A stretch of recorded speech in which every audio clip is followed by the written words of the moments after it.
Bonjour, c'est Jules Lavie pour Code Source, le podcast d'actualité du Parisien.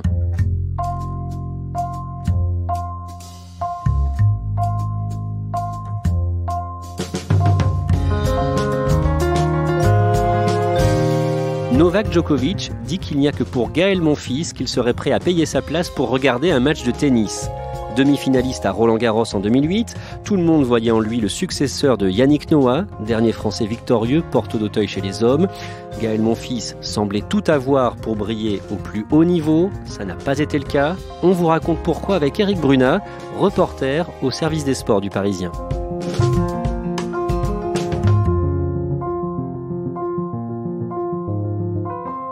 Gaël Monfils, physiquement, c'est un grand gaillard de 1m93, 80 kg, un beau corps d'athlète bien sculpté et surtout bien tatoué, puisque la première phrase qu'il s'est fait tatouer, c'est la phrase de Martin Luther King, « I have a dream ».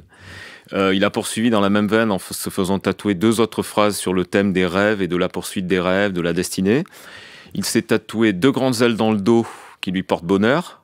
Il s'est tatoué aussi 2 petites ailes sur les poignets et il s'est également tatoué des cartes de poker, un As et un 5 qui forment le nombre 15 et le 15 pour lui c'est un nombre qui a une signification particulière qui signifie l'infini, le porte-bonheur, enfin c'est un peu nébuleux mais c'est ce nombre 15 qui rythme sa vie. Et vous disiez donc son premier tatouage c'est I have a dream, est-ce qu'on sait quel est son rêve ?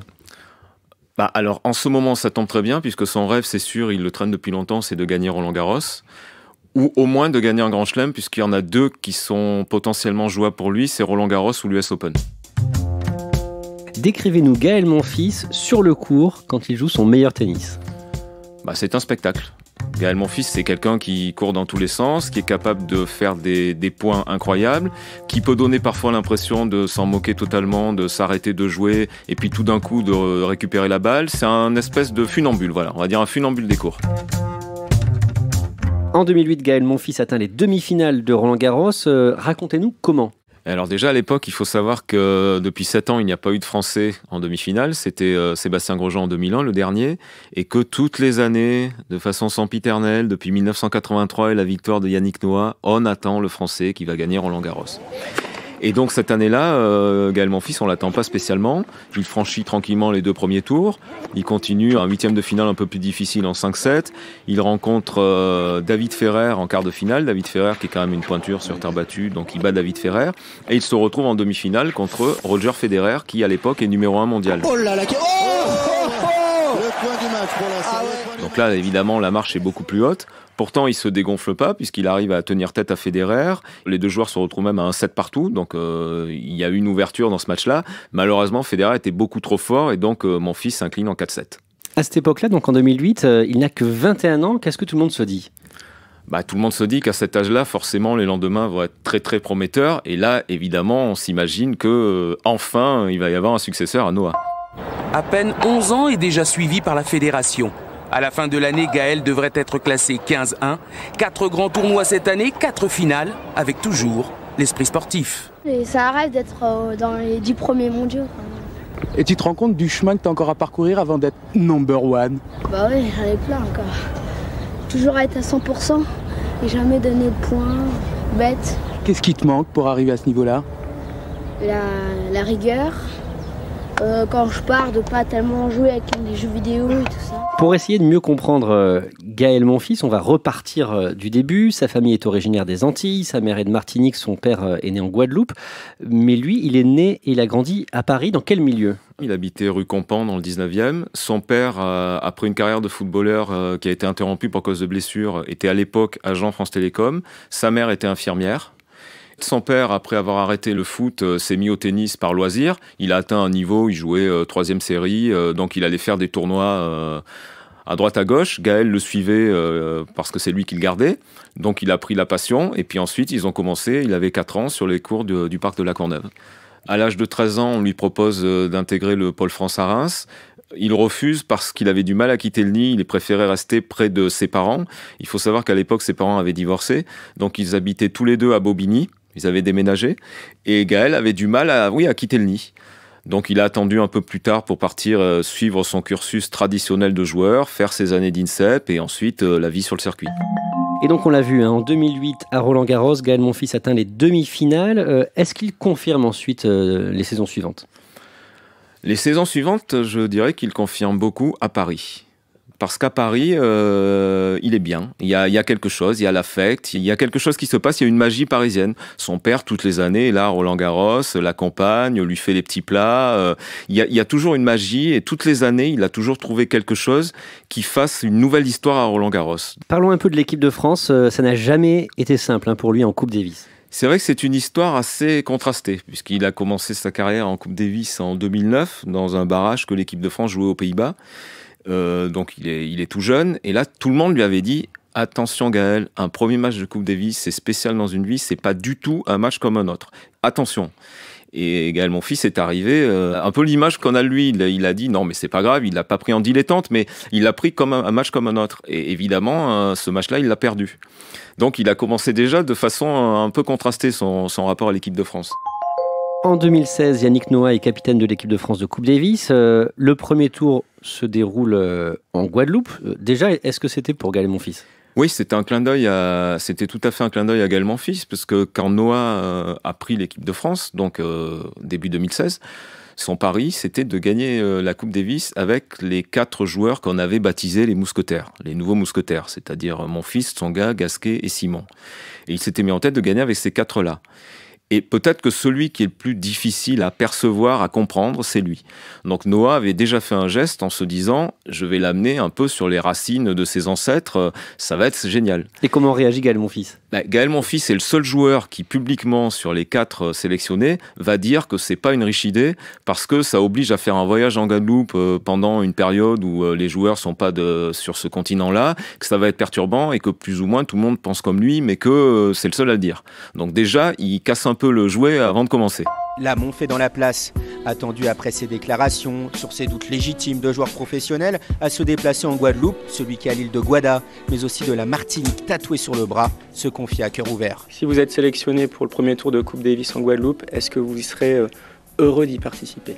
Forcément, une sélection en équipe de France est incroyable, donc forcément. La Guadeloupe, c'est mes racines, c'est là où la moitié de ma famille habite, c'est là où mon père habite. Donc forcément, la Guadeloupe, c'est quelque chose d'exceptionnel. C'est une polémique un peu pour rien, quoi.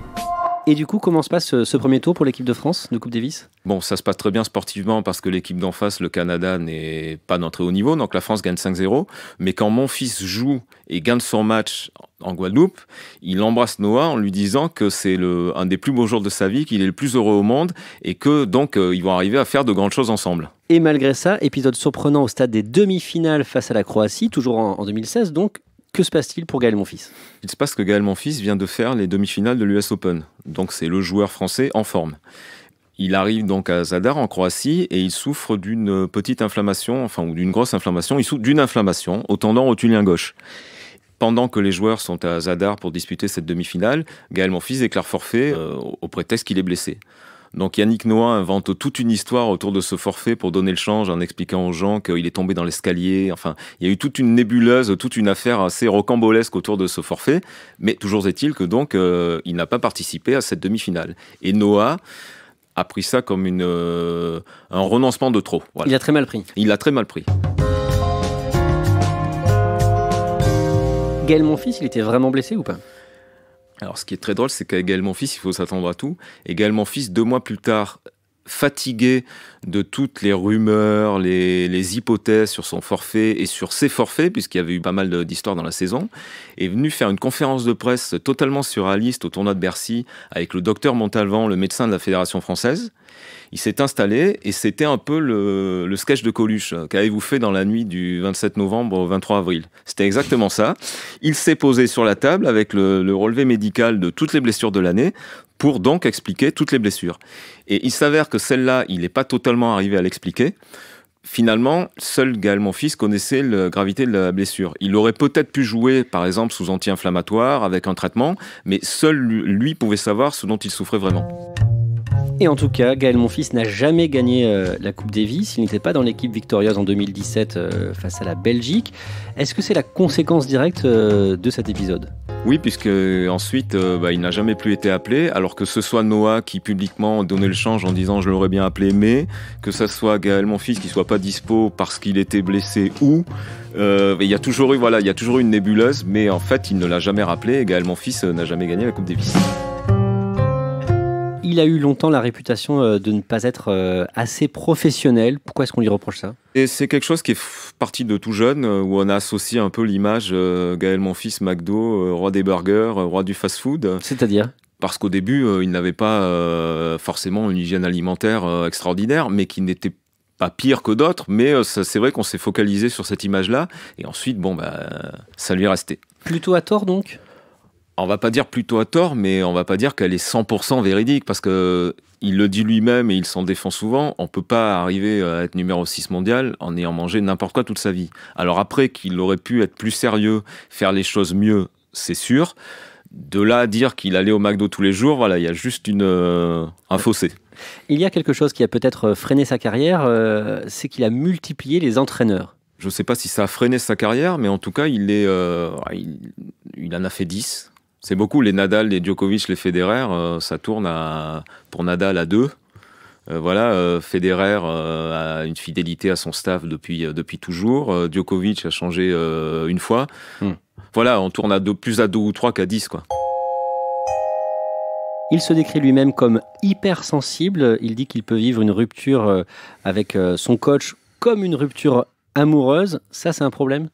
Son problème, son principal atout et sa principale faiblesse. C'est-à-dire c'est un affectif. Alors ça marche dans les deux sens. On parlait tout à l'heure de son affectif à Paris qui le fait briller. Et à l'inverse, son affectif peut le troubler, le perturber pour quelle que soit la raison en fait. C'est-à-dire ça peut être quelque chose que tout le monde estimerait grave, qui pour lui est extrêmement grave, qu'on estimerait futile mais que lui estime important. C'est dur de quantifier. Et c'est ce qui fait la différence, et lui-même en convient, avec les meilleurs. C'est-à-dire que les meilleurs, sur le court, arrivent à ne pas avoir d'état d'âme, à être focalisés. Alors ils peuvent avoir des problèmes personnel aussi. Mais ces gens-là arrivent à avoir une espèce de carapace. Et Gaël Monfils, lui, ça serait plutôt une éponge. Il est souvent victime de problèmes personnels? C'est un peu ce qui aura marqué sa carrière, c'est vrai, c'est ces problèmes personnels qui nous a sortis très très très souvent, mais dont après on a du mal à mesurer l'importance. Mais ils disent que c'est ces problèmes personnels ou... C'est des problèmes personnels. Il peut dire aujourd'hui j'ai pas bien joué et tout, mais je sais d'où ça vient, j'avais des problèmes personnels. Mais ensuite le problème personnel, ce qu'on disait, peut être de toute nature. Et lui seul, là encore, peut en quantifier l'importance. Il n'a pas de stabilité en ce qui concerne les entraîneurs. Qu'en est-il au niveau amoureux? On ne connaît la face de Gaël Monfils niveau amoureux que quand il sort avec une joueuse de tennis. Parce qu'après, c'est vraiment un domaine dans lequel il est discret. Il ne fait pas la une des magazines avec ses conquêtes ou avec ses amis. Les 2 fois où il l'a fait, où ça a été public, c'est quand il est sorti quelque temps avec la joueuse slovaque Dominika Cibulková. Comme c'est une joueuse, ça s'est vu. Et là, en revanche, depuis quelques mois, il met un peu en scène, on va dire, sa romance avec Elina Svitolina, qui est numéro 9 mondial, qui joue actuellement Roland-Garros, elle aussi. Ils sont ensemble depuis le début de l'année et là, ils n'hésitent pas à étaler leur bonheur. Gaël Monfils s'est pris de passion pour plusieurs centres d'intérêt à côté du tennis. Lesquels? Alors il a le basket, il a toujours adoré le basket, il s'est toujours levé la nuit pour regarder les matchs NBA. Gaël Monfils, c'est quelqu'un qui a beaucoup de passion, donc il a une passion pour les montres. Alors il adore les montres, il voudrait travailler dans l'horlogerie, c'est quelque chose qui le passionne, le démontage, remontage. Il adore la finance. L'année dernière, pendant qu'il était blessé, il a fait un stage dans une banque suisse. Il adore la musique. Il aime bien regarder les Feux de l'amour aussi, c'est une petite Madeleine de Proust de son enfance. Il aime beaucoup de choses. Il est même arrivé à être champion du monde de padel. C'est un dérivé du tennis dont on parle beaucoup, on va dire, ces 2 dernières années parce que c'est un peu le sport à la mode. Mais lui, il s'est débrouillé d'être champion du monde de padel en 2006. Donc il y a 13 ans, parce qu'il était allé jouer un tournoi de tennis à Las Vegas, il a été éliminé, il y avait un tournoi de padel dans un casino, il a fait le tournoi, il est champion du monde de padel. On revient sur le fil de sa carrière en ce qui concerne le tennis. En 2016, il a atteint les demi-finales d'un majeur, vous l'avez évoqué tout à l'heure, l'US Open, face à Novak Djokovic. Comment il a joué? Ça va être assez difficile de trouver un adjectif, on va dire qu'il a joué à l'envers. C'est-à-dire que pendant 2 sets, les gens se sont demandé ce qu'il faisait. Il a essayé de jouer des balles molles, jouer au milieu du court, il a tenté. Bon, il a raté, il a tenté. Les gens ont commencé à siffler. Il s'est réveillé pendant un set parce qu'il faut savoir qu'à l'époque, en plus, Djokovic était blessé à l'épaule, donc c'était pas non plus un Djokovic à 200%. Il a rejoué le 3e set, puis il a perdu en 4-7. Ce qui avait fait dire à l'époque à John McEnroe, qui n'a jamais la langue dans sa poche et qui commente tout le circuit de tennis, que c'était la plus grosse déception de l'histoire du tennis. Finalement, quel est le bilan de Gaël Monfils pour cette saison 2016 ? À l'époque, il a un bon bilan cette saison puisqu'il fait un titre, 2 finales, il fait demi-finale à l'US Open, donc c'est sa meilleure saison. Et c'est la saison où il atteint le 6e rang mondial et c'est la saison où il se qualifie pour le Masters. Donc le Masters qui réunit en fin d'année les 8 meilleurs joueurs de l'année. 2017, il est beaucoup blessé. Il fait un peu des dents de scie pour essayer de revenir, repartir. Et 2018, c'est encore un peu on va dire la conséquence de l'année précédente. Et cette année, il est comment ? Cette année, il était très bien en début d'année. Il gagne le tournoi de Rotterdam, qui est un tournoi ATP 500. Donc on va dire c'est la 3e catégorie de tournoi, après le Grand Chelem et le Masters 1000. Donc il a fait un très bon début de saison. Ensuite, ça a été un peu plus difficile quand la saison sur terre battue est arrivée. Il a été un petit peu blessé. Donc voilà, c'est un peu retombé. Et pour cette édition de Roland-Garros, qu'est-ce qu'il a changé dans sa préparation ? Il est beaucoup plus serein, mais c'est peut-être aussi dû à sa romance avec Elina Svitolina. Donc il prend les choses différemment. Bon, il a la maturité aussi. Donc il est peut-être plus serein, plus sûr de lui. Et surtout, il n'hésite plus à exprimer ses ambitions parce qu'avant, il avait un petit frein à dire vraiment les choses de peur peut-être d'être ridicule ou de peur qu'on se moque de lui. Et maintenant, il n'hésite pas à dire, par exemple, qu'il a envie de gagner Roland-Garros. Quoi qu'il arrive, il aura des attentes sur lui, donc autant vaut-il qu'il les formule lui-même. Il travaille aussi avec ce qu'il appelle une dame, lui, il l'appelle une dame. C'est, on va dire, une préparatrice mentale qui l'a aidé justement à libérer ses émotions et à oser mettre des mots sur ce qu'il pense. Combien d'années est-ce qu'il lui reste à jouer au plus haut niveau ? Il va aller sur ses 33 ans, on va dire qu'il lui reste peut-être 2-3 bonnes années. Et combien de titres est-ce qu'il a gagné ? Il a gagné 8 titres, mais il aura disputé 29 finales. C'est un peu là que le bas blesse, c'est qu'il a un des pires ratios titres par rapport au nombre de finales disputées. Donc il a gagné 8 titres en ATP 500, ATP 250, qui sont les tournois de catégorie en dessous, les gros tournois qu'on appelle les Masters 1000. Et en Masters 1000, il a fait 3 finales, 2 finales perdues à Bercy et une finale perdue à Monte-Carlo.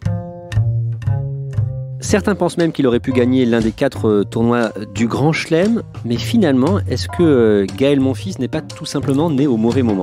Malheureusement, c'est pas le seul. Il y a beaucoup de joueurs et de plusieurs générations finalement qui seront nés au mauvais moment.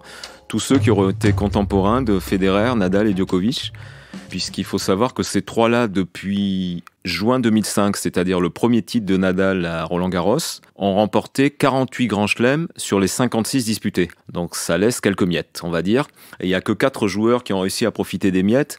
C'est Andy Murray, Stan Wawrinka qui ont réussi à gagner 3 grands chelems. Eux, c'est vraiment la classe juste en dessous des 3 gros. Et ensuite, il y a Del Potro et Cilic qui ont réussi à en gagner 1. Et puis pour le reste, voilà, c'est fini. Et justement, Gaël Monfils, si on regarde Roland-Garros, par exemple, il perd souvent face aux 3 gros. Si on regarde ses statistiques à Roland-Garros, il a quand même perdu 4 fois contre Federer. Il a perdu 1 fois contre Djokovic, 1 fois contre Murray et 1 fois contre Wawrinka. Il faut reconnaître, quand on arrive sur ces joueurs-là en 2e semaine de Roland-Garros, il faut à chaque fois faire un exploit pour les battre. Et ça, il n'y est malheureusement jamais arrivé. Gaël Monfils, finalement, au moins, il reste lui-même et il prend du plaisir quand il joue. Oui, il prend du plaisir. Puis ce qui est important, c'est que finalement, il en donne aussi. C'est toujours un spectacle dans la manière et dans la façon de le voir jouer. Et lui-même, sur un court, prend du plaisir, se donne, même si au bout, il n'atteindra peut-être pas son rêve et il ne l'atteindra peut-être pas cette année. Et en tout cas, le public l'apprécie à Roland-Garros. Oui, le public l'apprécie, le public le soutient. Les gens savent qu'il peut offrir un spectacle unique. Alors ça peut être dans le bon sens ou dans le mauvais sens. Mais en tous les cas, il se passe toujours quelque chose avec Gaël Monfils, ça c'est sûr.